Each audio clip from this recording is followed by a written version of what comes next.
Good morning friends, એસ્પેસર here. ચલો તો આગળ વધીએ. લાસ્ટ લેક્ચરની અંદર આપણે પ્રક્રિયાક્રમ પછી આણ્વિકતા, લાસ્ટ લેક્ચરમાં આપણે આણ્વિકતાની વાત કરી અને છેલ્લે આપણે જોયું હતું વિકલનીય વેગ જે હતો એને નોંધવામાં થતી મુશ્કેલીઓ. એટલે કીધું હતું મેં સંકલિત વેગ સમીકરણની જરૂર પડે.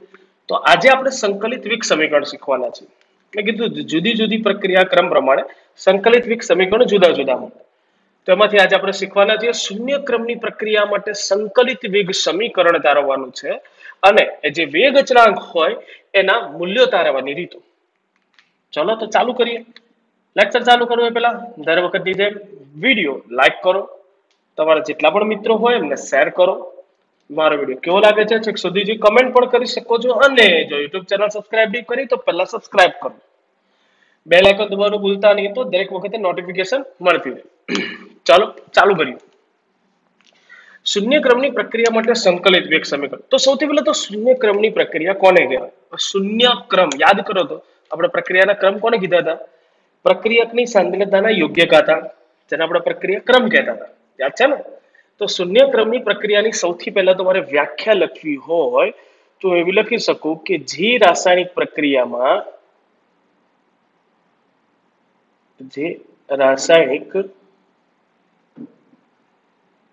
પ્રક્રિયાનો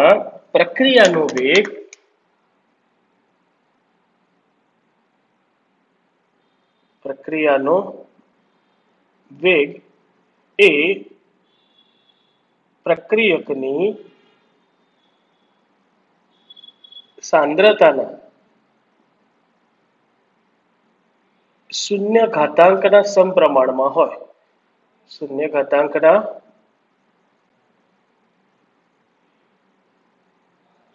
સમપ્રમાણમાં હોય તેવી રાસાયણિક પ્રક્રિયાને આપણે કયા ક્રમની કહી શકીએ? શૂન્ય ક્રમની. ચલો તો એ સમજવા માટે આપણે ઉદાહરણ ધ્યાનમાં લઈએ. ઉદાહરણ તરીકે અહીંયા આપણે એક ઉદાહરણ લઈએ છીએ કે ઉદાહરણ તરીકે એક શૂન્ય ક્રમની પ્રક્રિયા છે.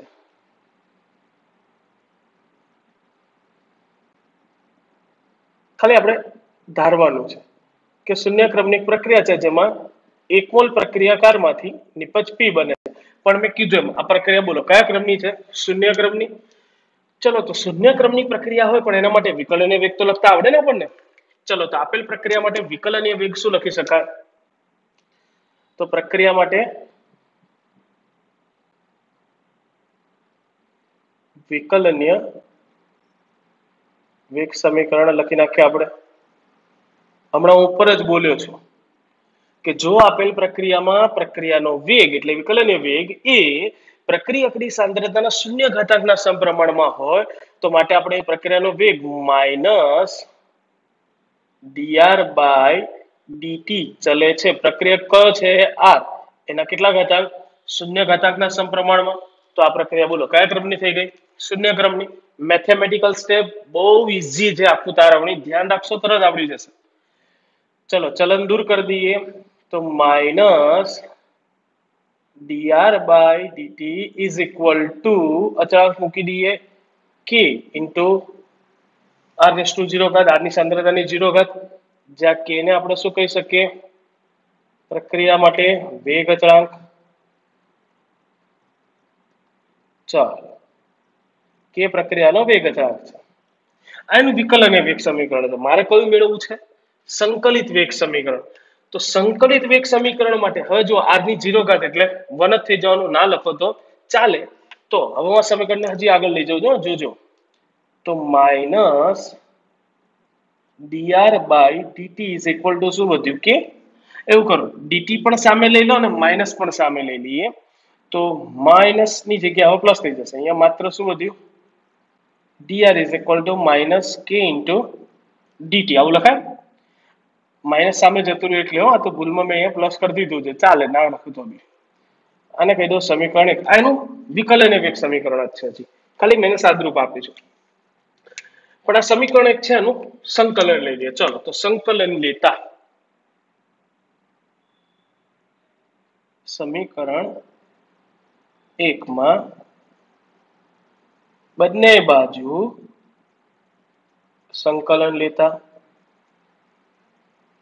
બહુ ઈઝી છે. ચલો સંકલન લઈ લઈએ તો ઇન્ટિગ્રેશનમાં લખાશે સાપો લુલ્યા dr ઇઝ ઇક્વલ ટુ, હવે k તો અચળાંક છે તો k અચળાંક હોય એને તો આ બહાર લખી શકીએ ઇન્ટિગ્રેશન માં dt. r ની સાંદ્રતાનું dr નું તમે ઇન્ટિગ્રેશન લો તો થઈ જાય r ની સાંદ્રતા ઇઝ ઇક્વલ ટુ માઇનસ કેમ ના એમ રહેશે dt નું સંકલન t, પણ સંકલન દઈએ તો અચળાંક મૂકવો પડે પ્લસ c, જ્યાં c શું છે, c ઇઝ ઇક્વલ ટુ સંકલન અચળાંક. તો મારો કહેવાનો અર્થ એવો છે કે આપણને આજે સમીકરણ 2 મળ્યું ને પહેલા, એ સમીકરણ 2 થઈ જાય આપણું સંકલિત શૂન્યક્રમની પ્રક્રિયાનું સંકલિત વેગ સમીકરણ. એટલે આપણે એવું લખી શકીએ કે સમીકરણ નંબર 2 એ શૂન્યક્રમની પ્રક્રિયા માટે સંકલિત વેગ સમીકરણ છે. ચલો અહીંયા સુધી ખબર પડી ગઈ બધાને? હવે પ્રશ્ન કેટલી રીતે પૂછાવું છેલ્લે કહીશ, એટલે ધ્યાન રાખજો. ચલો સંકલિત વેગ સમીકરણ આપણે મેળવી ચૂક્યું, પણ મારે તો વેગ અચળાંકનું સૂત્ર તારવવું છે ને. સંકલિત વેગ સમીકરણ તારવો અને વેગ અચળાંકના મૂલ્યો તારવવાના છે, તો પેલા વેગ અચળાંકનું સૂત્ર જોઈશે ને. તો વેગ અચળાંકનું સૂત્ર તારવવા માટે આપણે અહીંયા શું કરીએ છીએ, ધ્યાન રાખજો, બહુ ઈઝી વસ્તુ છે. તો આપણું જે સમીકરણ નંબર 2 દેખાય છે ને તમને, સમીકરણ 2 માટે હું એવું કહી દઉં કે t બરાબર 0 સમય, એટલે કે ધારો કે 0 સમયની વાત કરું, સમય t is equal to 0, t is equal to 0 સમય. હવે બોલો સમય 0 હોય, બોલો પ્રક્રિયા ચાલુ થઈ હશે કે નહીં થઈ હોય? ના થઈ હોય ને, ઓબ્વિયસ વસ્તુ છે. t બરાબર 0 એટલે હજી પ્રક્રિયા શરૂ જ નથી કરી. તો પ્રક્રિયા શરૂ ના જ કરી હોય ત્યારે આપણી પાસે પ્રક્રિયકની સાંદ્રતા કેટલી હોય, તો t બરાબર 0 સમયે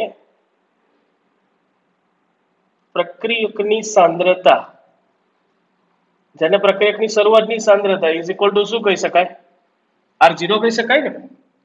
હવે આપણું આ જે સમીકરણ છે ને, આ સમીકરણમાં તમે ઇન્ટિગ્રેશન લીધું, ત્યાં t મૂક્યું, તો તમને આ જે સાંદ્રતા મળી ને t સમયની સાંદ્રતા છે. એટલે t સમયે જે સાંદ્રતા હોય એ મૂકવાની છે. પણ જો હું સમીકરણ 2 માં આ કિંમતો મૂકી દઉં, એટલે t બરાબર 0 સમય પ્રક્રિયકની સાંદ્રતા r0 સમીકરણ 2 માં મૂકતા, તો સમીકરણ 2 માં મૂક, બોલો rt, t બરાબર કયો સમય લઈશું, 0 સમય, તો 0 સમયે સાંદ્રતા કેટલી હોય, r0 ઇઝ ઇક્વલ ટુ સામે માઇનસ k ઇન્ટુ t બરાબર 0 plus c, therefore c is equal to, અલ્યા આ તો યાર ભૂતની સાથે કઈ બી ગુણે ભૂત થઈ જાય ને, તો c ઇઝ ઇક્વલ ટુ શું થઈ ગયું, r0. ચલો અહીંયાથી મને સંકલન અચળાંક જે હતો ને એની કિંમત મળી ગઈ, એટલે t બરાબર 0 સમય મૂકું તો સંકલન અચળાંકની કિંમત મળે, વેલ્યુ દેખાતી હશે, c બરાબર r0. ચલો c બરાબર r0 કિંમત સમીકરણ 2 માં મૂકતા. ચલો સમીકરણ 2 ની અંદર આપણે આ કિંમત મૂકી દઈએ છે, ઠપકાર દઈએ તો બહુ ઈઝી વસ્તુ છે. હવે થોડી ગીચતામાં એકતા આપણે કરીશું, તો આ બાજુની સાઈડ લખીશ, સમીકરણ 2 માં મૂકું તો બોલો સમીકરણ 2 માં rt is equal to minus k into t plus c ની જગ્યાએ r0 લખાયું, ડન. ચલો એમ કરો, r0 ને સામે જવા દઈએ, r0 ને સામે જવા દો તો માઇનસ kt બરાબર શું વધ્યું, માઇનસ kt બરાબર rt માઇનસ સામે ગયું એટલે r0. એવું કરો, માઇનસ સામે લઈ લો તો જે માઇનસ છે પ્લસ થઈ જાય, પ્લસ છે માઇનસ થઈ જાય, ટૂંકમાં આને ઇન્ટરચેન્જ કરી દઈએ અને t ને છેદમાં લઈ લઈએ, તો k બરાબર સૂત્ર થઈ જશે, આ બંને ઇન્ટરચેન્જ, કારણ કે માઇનસ સામે ગયો એટલે r0 minus rt by t. તો આ વેગ અચળાંકનું સૂત્ર મળી ગયું. સમીકરણ નંબર કહી દો આને 3. તો આ જે છે આપણને શું મળી ગયું, વેગ અચળાંકનું સૂત્ર. એ લખી જ નાખું છું, શૂન્યક્રમની પ્રક્રિયા માટે વેગ અચળાંક સમીકરણ. તો વેગ અચળાંકની કિંમત તારવવાની પહેલી પદ્ધતિ સૂત્રની રીત. તો સૂત્રની રીતે તારવવું હોય તો સૂત્ર તો મળી જ ગયું છે, એટલે આટલું જે મેં તારવણી કરીને અને એવું પણ કહી શકો એક નંબર કરીને કે સૂત્રની રીતે વેગ અચળાંકની કિંમત તારવવી હોય, સૂત્રની રીતે તારવવી હોય તો પેલા c ગોતી નાખ્યું, c ની કિંમત આમાં મૂકી તો બોલો સમીકરણ મળી ગયું. હવે જો k ની કિંમત તારવવી હોય, જુદા જુદા સમયે પ્રક્રિયકની જે ઘટેલી સાંદ્રતા હોય એ મૂકો અને શરૂઆતની સાંદ્રતા મૂકો. બોલો k મળતો જાય. તો આટલી તારવણીને મેં કીધું એમ બીજા શબ્દોમાં આપણે શું કહી શકીએ? સૂત્રની રીતે વેગ અચળાંકનું મૂલ્ય તારવવું. એટલે વેગ અચળાંક તારવવાની પહેલી રીત થઈ. ચલો એમ કરો, હું અહીંયા આઈડી મારી દઉં છું. તો ત્યાં ઉપર જગ્યાનો અભાવ છે એટલે કે આપણે પહેલું શું જોયું? સૂત્રની રીતે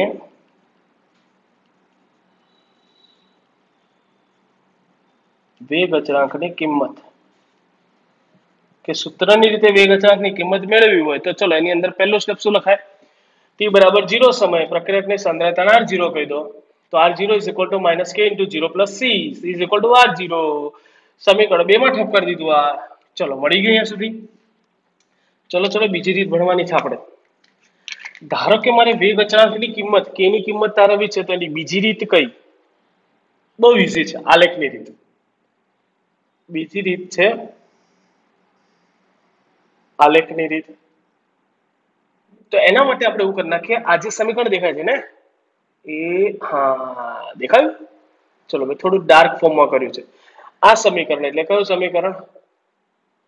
rt is equals to minus kt plus r0, જે સુરેખાનું સમીકરણ y બરાબર mx plus c સાથે સરખાવતા. જો સુરેખાના સમીકરણ સાથે સરખાવું તો આલેખની અંદર y અક્ષ પર આપણે શું લેવાનું થાય? rt, એટલે જુદા જુદા t સમયે સાંદ્રતા. x અક્ષ ઉપર શું લેવાનું થાય? સમય. એટલે સમય વિરુદ્ધ rt નો આલેખ દોરીએ. સમય વિરુદ્ધ rt નો આલેખ દોરીએ તો સમય વિરુદ્ધ સાંદ્રતા અથવા સમય વિરુદ્ધ સાંદ્રતાનો આલેખ દોરીએ તો બી તમને ખ્યાલ આવી જાય કે જુદા જુદા સમયની સાંદ્રતા, જુદો જુદો સમય દેખાય જ છે. જો હું આલેખ દોરું તો આલેખ મને કેવો મળશે? સુરેખ મળશે. આલેખ કેવો મળશે? સુરેખ. તો એમાં t બરાબર 0 સમય, t બરાબર 0 સમય થાય એટલે આલેખને જો મારે પાછળ લંબાવવો પડે. પાછળ લંબાવું તો આ જે આંતરછેદ મળ્યો ને મને અહીંયા સુધીનો, આ જે આંતરછેદની કિંમત છે એ કોના જેટલી થશે? આંતરછેદ c is equal to કોના જેટલો થઈ જશે? r0 જેટલું. અને આપણને આ જે સુરેખા મળ્યો હોય એ સુરેખાનો તમે ઢાળ શોધી નાખો. સુરેખાનો શું શોધી નાખીએ? ઢાળ. તો ઢાળ is equal to minus k જેટલો થશે. તો એનો અર્થ એવો છે કે જુદા જુદા સમયે તમે પ્રક્રિયકની સાંદ્રતા શરૂઆતમાં લીધી હોય, પછી જેમ જેમ સમય જાય એમ સાંદ્રતા દર્શાવતા જાઓ જુદા જુદા સમયની, કારણ કે ઘટતી જવાની ને, દર્શાવતા જાઓ, આલેખ દોરો અને એનું ઢાળ જે મળે એ ઢાળના મૂલ્યને માઇનસ k સાથે સરખાવી દો. માઇનસ સામે જવા દો, બોલો k ની કિંમત મળી જાય. તો આનો મુદ્દો બહુ ઈઝી છે કે rt is equal to minus kt plus r0 સમીકરણને સુરેખાના સમીકરણ y બરાબર mx plus c સાથે સરખાવી જો સમય વિરુદ્ધ સાંદ્રતાની આલેખ દોરવામાં આવે તો આલેખ નીચે મુજબ મળે છે. આલેખ પરથી જોઈ શકાય છે કે અહીં મળતો આલેખ સુરેખ હોય છે, તેના ઢાળ પરથી k ના મૂલ્ય મેળવી શકાય છે અને આલેખને પાછળ લંબાવતા તે y અક્ષને જ્યાં છેદે ત્યાં મળતો આંતરછેદનું મૂલ્ય પ્રક્રિયકની શરૂઆતની સાંદ્રતા થશે. બહુ ઈઝી મુદ્દો છે. આવડ છે? ડર છે? ચલો તો આગળ વધીએ. ત્રીજી રીત. ચલો સાથે સાથે હું અહીંયા ત્રીજી રીત પણ દર્શાવી દઉં છું. ત્રીજી રીત કઈ છે? તો k નું મૂલ્ય મેળવવા માટેની ત્રીજી રીત છે અર્ધ આયુષ્યની રીત. અર્ધ આયુષ્ય સમયની રીત એવું પણ કહી શકો. બહુ વિધિ છે અર્ધ આયુષ્ય સમય. પણ આ ચલાવવા માટે પેલા એ ખબર હોવી જોઈએ અર્ધ આયુષ્ય સમય એટલે શું. તો કોઈ પણ પ્રક્રિયા થતી હોય એમાં પ્રક્રિયક જે હોય એની સાંદ્રતા ઘટીને અડધી થવા માટે, રાઈટ અડધી થવા માટે જે સમય લાગે એને એ પ્રક્રિયા માટે શું કહેવાય? અર્ધ આયુષ્ય સમય. ફરીથી કહું છું, કોઈ પણ રાસાયણિક પ્રક્રિયા હોય એમાં પ્રક્રિયકનો જથ્થો ઘટીને અડધો થવા માટે જે સમય લાગે એને આપણે કહીશું અર્ધ આયુષ્ય સમય. તો અર્ધ આયુષ્ય સમય જે છે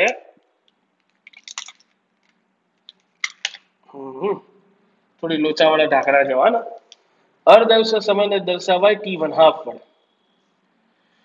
તો જ્યારે અર્ધ આયુષ્ય સમય એટલે સમય આપણે જે લખવાના છીએ t બરાબર t1/2 લઈએ તો ત્યારે પ્રક્રિયકની સાંદ્રતા એટલે ટી સમયની જે સાંદ્રતા, હવે ટી સમય હું કયો લઉં છું? અર્ધાયુષ્ય સમય. તો અર્ધાયુષ્ય સમય પ્રક્રિયકની સાંદ્રતા કેટલી થઈ હોય? શરૂઆતની સાંદ્રતા કરતી અડધી. તો આ બંને કિંમતોને સમીકરણ નંબર 3 માં ઠપકારી દો. સમીકરણ 3 માં ઠપકારી દો તો શું થઈ જાય? સૂત્ર બોલો. K is equal to R0 minus RT ની જગ્યાએ ટી, હું ટી અહીંયા છેદમાં ટી કયો લેવાનો છું? અર્ધાયુષ્ય સમય. તો અર્ધાયુષ્ય સમય લઉં તો અર્ધાયુષ્ય હું હમણાં બોલ્યો એમ વ્યાખ્યા કે પ્રક્રિયકની સાંદ્રતા ઘટીને અડધી થઈ હોય. તો પ્રક્રિયકની ટી સમયની સાંદ્રતા એટલે ટી હાફ સમયની સાંદ્રતા કેટલી લેવાય? તો R0/2. આખા R0 માંથી અડધું R0 ગયું. બોલો કેટલું વધે? અડધું. Therefore K is equal to R0/2 upon T1 half. અંશનો છેદ છેદમાં જવા દો. તો બોલો K is equal to શું લખાય? પ્રક્રિયકની શરૂઆતની સાંદ્રતા છેદમાં 2 into T half. તો આ થઈ ગયું અર્ધાયુષ્યની રીતે. એટલે કે જો રાસાયણિક પ્રક્રિયા શૂન્ય ક્રમની હોય અને એ શૂન્ય ક્રમની પ્રક્રિયાનો અર્ધાયુષ્ય સમય તમે જાણતા હોય, શરૂઆતની સાંદ્રતા જાણતા હોય, તો બી કે મેળવી શકો. તો પ્રક્રિયા માટે, શૂન્ય ક્રમની પ્રક્રિયા માટે વેગ અચળાંકના મૂલ્યો તારવવાની 3 રીત થઈ. સૂત્રની રીત, પહેલી રીત સૂત્રની રીત, બીજી રીત આલેખની રીત, તમે આલેખના રીતે પણ તમે શોધી શકો, અને ત્રીજી રીત આપણી અર્ધાયુષ્ય સમયની રીત. ખરેખર તમને ચોપડીમાં સાથે નહીં જોવા મળે, પાછળથી એક પ્રશ્ન અલગથી આપ્યો છે, પણ હું સાથે ચલાવી દઈશ તેથી તમને ખબર પડે. હું ફરીથી એકવાર રિપીટ કરું છું. વોટ ઇઝ અર્ધાયુષ્ય સમય? તો હું પહેલા જ બોલ્યો કે પ્રક્રિયક જે હોય એની સાંદ્રતા શરૂઆતની હોય એના કરતા અડધું થાય. અડધી થવા માટે જે સમય લાગતો હોય એને પ્રક્રિયાનો શું કહેવાય? અર્ધાયુષ્ય સમય. એટલે કે આપણે 100 ગ્રામ પ્રક્રિયક લઈને પ્રક્રિયા ચાલુ કરી હોય તો જ્યારે 50 ગ્રામ વધે, ધારો કે પ્રક્રિયકનો જથ્થો 100 ગ્રામ હતો, અડધો કલાક પછી 50 ગ્રામ થયો, તો 30 મિનિટ એ પ્રક્રિયાનો શું કહેવાય? અર્ધાયુષ્ય સમય. તો આમ પ્રક્રિયકની સાંદ્રતા ઘટીને અડધો થવા જે સમય લાગે એને અર્ધાયુષ્ય સમય કહેવાય. તો જો હું સમય અર્ધાયુષ્ય સમય લઉં એટલે ટી હાફ લઉં, તો પ્રક્રિયકની સાંદ્રતા ટી હાફે કેટલી થઈ હોય? એટલે આર ટી સમયની સાંદ્રતા કેટલી થઈ હોય? અડધી. R0/2. આ બંને કિંમત સમીકરણ નંબર આપણા 3 માં મૂકી દો. બોલો મળી જાય? પડી છે ખબર? ફાઇનલ. તો એટ ધ છેલ્લે એક સાદી સિમ્પલ વસ્તુ શીખવાની છે, અને એ છે શૂન્ય ક્રમની પ્રક્રિયાનું ઉદાહરણ.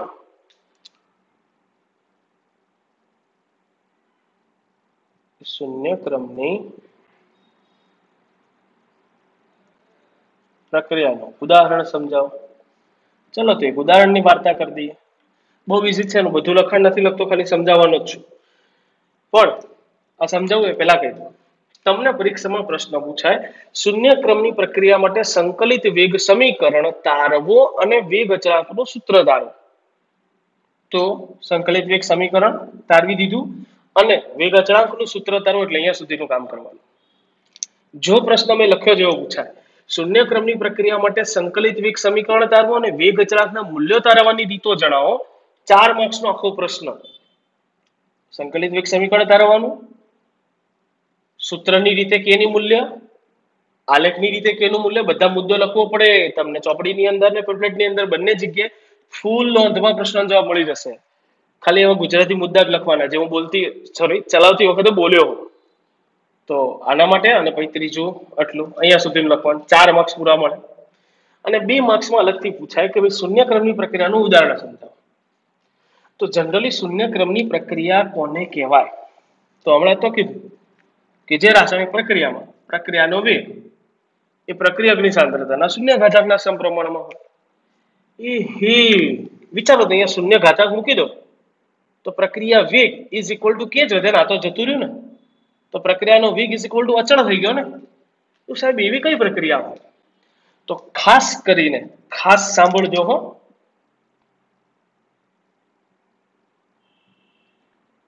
ઉત્સેચકીય ઉદ્દીપન પ્રક્રિયાઓ અથવા તો ધાતુની સપાટી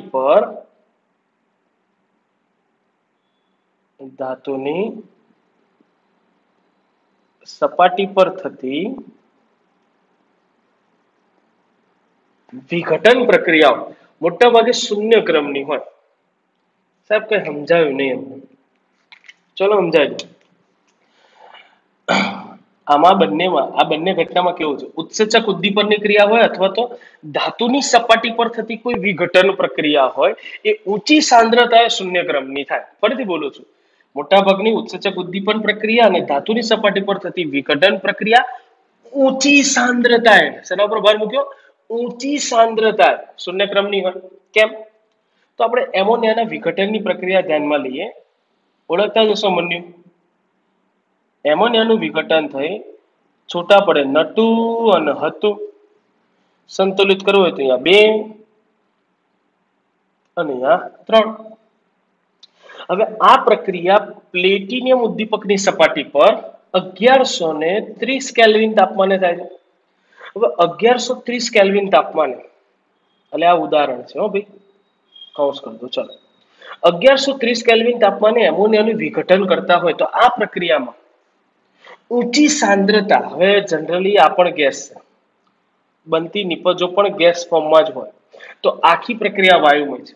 હું બોલ્યો, સાંભળજો, હું પહેલા જ બોલ્યો હતો, ઉત્સેચક ઉદ્દીપન કે ધાતુની સપાટી પર થતી વિઘટન પ્રક્રિયા ઊંચી સાંદ્રતાએ.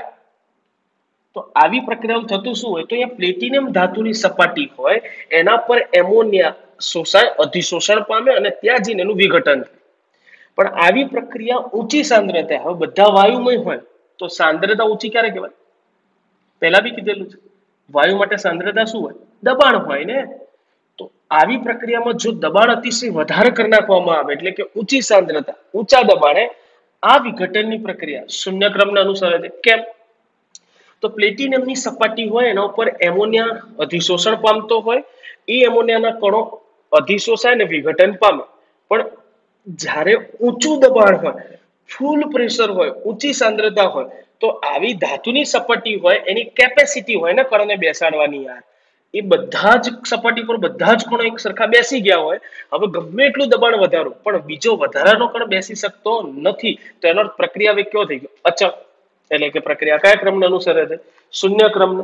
આનું અન્ય ઉદાહરણ લખવું હોય તો એવું પણ લખી શકાય, ગોલ્ડની સપાટી પર HI નું વિઘટન. તો આમાં પણ એવું જ થાય કે તમે જે ગોલ્ડ લો છો એની સપાટી પર હાઇડ્રોઆયોડિક એસિડનું વિઘટન થતું હોય. તો ગોલ્ડની સપાટી હોય, પ્રક્રિયાની શરૂઆત થાય ત્યારે પ્રક્રિયા ભલે ગમે તે ક્રમની હોય, પણ જો સાંદ્રતા વધારે દેવામાં આવે, હાઇડ્રોઆયોડિક HI ગેસ ફોર્મમાં હોય અને સાંદ્રતા તમે વધારી દો, એટલે દબાણ વધારી દો, તો વધારે દબાણે શું થાય? ગોલ્ડની સપાટીની કેપેસિટી હોય, એટલા કણોને બેસાડીને વિઘટન કરી શકે, પણ ઊંચું દબાણ કરી દો એટલે એની કેપેસિટી પેક થઈ ગઈ, જેટલા કણ બેસી શકતા બધા બેસી ગયા. હવે ગમે એટલું દબાણ વધારો, હવે કોઈ કણ બેસવાનો નહીં, તો ત્યારે પ્રક્રિયાનો વેગ કેવો થઈ ગયો હોય? શૂન્ય ક્રમનો. એટલે પ્રક્રિયાનો વેગ અચળ થઈ જાય, કે ગમે એટલું હવે દબાણ વધારવામાં આવે પણ ગોલ્ડની કેપેસિટી હોય એનાથી વધારે કણ તો બેસવાનું નથી, તો વિઘટન વધુ પ્રમાણમાં થશે નહીં. ક્લિયર છે? ડન છે? તો આખો પ્રશ્ન મોસ્ટ ટાઈમ પી પ્રશ્ન, શૂન્યક્રમની પ્રક્રિયા માટે સંકલિત વેગ સમીકરણ તારવી, વેગ અચળાંકની કિંમતો કેવી રીતે તારવી શકાય, અને 2 માર્ક્સમાં ઉદાહરણ, મુદ્દો લખવાનો છે, એમોનિયાના વિઘટનનો મુદ્દો અને સમીકરણ. That's it. તો લખી શકો અહીંયા પછી ઊંચા દબાણે, કે ભાઈ ઊંચા દબાણે -1/2 DNH3, બે યાર અહીંયા લખું જોજો, -1/2 DNH3/dt is equal to K into NH3 ની 0 ઘાત. પણ તમે જ્યારે આ વેગ લખો ને ભાઈ, ત્યારે આગળ લખજો અતિ ઊંચા દબાણે. સમીકરણની નીચે લખી શકો કે અતિ ઊંચા દબાણે પ્રક્રિયાનો વેગ, આ રીતે લખી શકાય, જે દર્શાવે છે કે અતિ ઊંચા દબાણે પ્રક્રિયાનો વેગ એમોનિયાની સાંદ્રતાથી કેવો બને છે? સ્વતંત્ર. કે એમોનિયાની સાંદ્રતા એટલે કે દબાણ વધતા હવે એમોનિયાની કોઈ અસર જણાતી નથી, કારણ કે મેં કીધું ધાતુની સપાટી પેક થઈ ચૂકી હોય. ક્લિયર? ડન? બસ, તો આજે અહીંયા સુધી, બાકી ટુ બી કન્ટિન્યુ નેક્સ્ટ ટાઈમ. આખો પ્રશ્ન મોઢે કરી નાખજો, 2 વાર લખવો પડે તો લખજો. આ આવડશે તો બીજો પપ્પુ જેવું. હવે જોવાનું છે આપણે પ્રથમ ક્રમની પ્રક્રિયા માટે સંકલિત વેગ સમીકરણ. પડે રહીશું આપણે ટુ બી કન્ટિન્યુ નેક્સ્ટ ટાઈમ. ઓકે.